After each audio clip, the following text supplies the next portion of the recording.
Or you'd rather be on the ground wishing you were in the air than in the air wishing you were on the ground. Yeah, and it's I, always it's good to show their engineering process that they're willing to pause the countdown and willing to lose a few minutes here just to double check everything. Yep, and I mean, go ahead, Dustin. Sawyer, I understand. No, I understand being safe, but at some point somebody's got to tell it to go. Like, you can only check it so much, you can only look so many times, and at some point the rocket has to fly. It may be today, we'll see, but I'm going to go back to staring at my tracking screen here. Sounds good. Yes, we should get the clock resuming shortly. From my understanding, I believe it will resume at T-minus 40, at the T-minus 40-second mark. Waiting on official confirmation from that. But again, it appears that any issue they just had in the countdown has been resolved. Ship undergoing its final purge, with the count set to resume shortly here. As you mentioned, this is a good way to test their engineering features, and an important reminder, this is a test flight. So there is a potential for things to go wrong. There are the potential for these holds. So it is important to note that this is a test. So Ian, there's a lot of things that could come up that we might not expect, hence the unique name for T0, right? Exactly, yeah. The SpaceX is saying excitement guaranteed for T0. We don't know what'll happen once those Raptors ignite. They especially don't know what happened, what's going to leave the pad. And we are now out of the hold now. Flight directors, go for launch. We are counting down. So at this point, we should be, I believe, approximately 30 seconds away, or 10 seconds.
Wow, the sound from that, unbelievable. We are getting confirmation on that liftoff. As of this very moment, 5 Raptor engines have flamed out, so they are currently running on, that would be 28 engines as we pass through max Q, maximum aerodynamic pressure on the vehicle. Gorgeous shots there. The vehicle going supersonic through max Q right there. Beautiful shot cone. Exactly. Again, this was one of the biggest potential stress points on the vehicle, and so far proceeding. And at this point, it is running on 28 of its 33 main Raptor engines. Vehicle continuing up. 6 engines have currently been out on this flight so far. The next major event would be... sorry, correction, 5. The next major event will hopefully be the separation of the first and second stages, the ship and the booster, and a potential boost back burn on that first stage.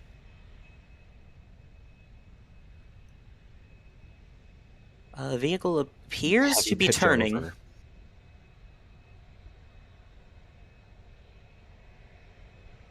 There we go. There's another view.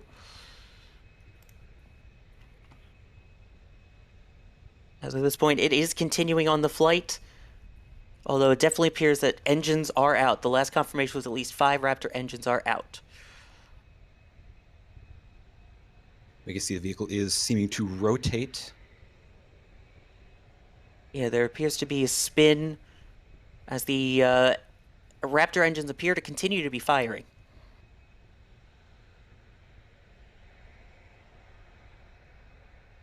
But yeah, this is indeed a noticeable spin that can be seen from our tracking camera here.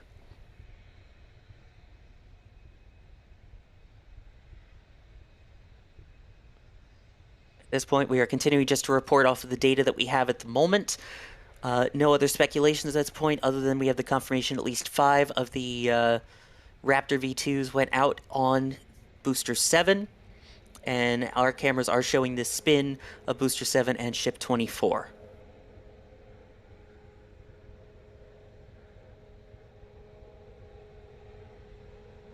And again, a reminder, this is a test flight, so there is always the chance that something can go wrong. And that appears like the automated flight termination system has been activated. Vehicle's broken up there, ending today's test flight, but still a great load of data for teams